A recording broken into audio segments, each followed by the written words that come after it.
Good morning, everyone. This is Marshall Gittler bringing you the morning comment for January 8th. The minutes of the recent FOMC meeting showed that the Fed isn't concerned about the strong dollar's impact on the economy, nor were inflation or the labor market seen as obstacles to tightening.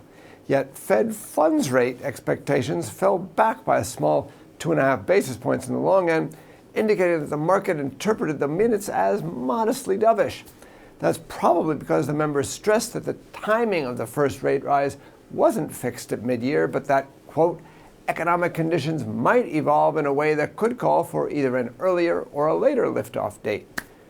In any case, the FOMC is talking about a rate rise while the rest of the world talks about further quantitative easing. This monetary policy divergence should continue to support the dollar going forward, in my humble opinion.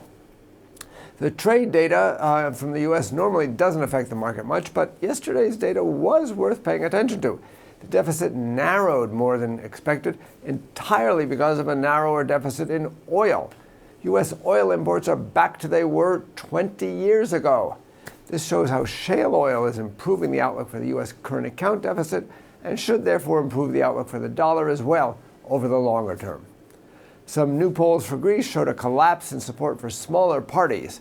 Due to the technicalities of the electoral law in Greece, this suggests that this Syriza coalition would be likely to get an outright majority in parliament. Yet I read more and more reports about how Syriza is only saying in public what everyone else admits in private.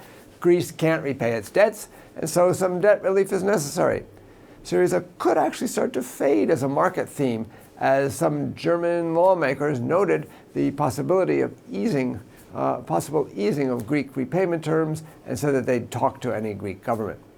As for today's highlights, we already had German factory orders, which fell a lot more than expected in November and weakened the euro a bit.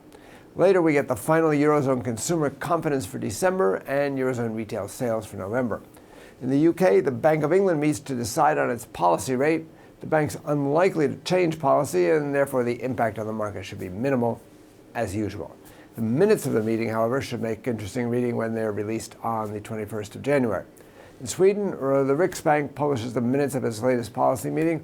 The focus will be on what new easing measures were discussed and whether they're sufficient enough to boost the Swedish economy. And in the U.S., initial jobless claims as usual for Thursday. For more information, including technical analysis, please read the full comment on IronFX.com. You can also follow us on Twitter, like us on Facebook, subscribe to our YouTube channel, or circle us on Google+ to get more trading ideas.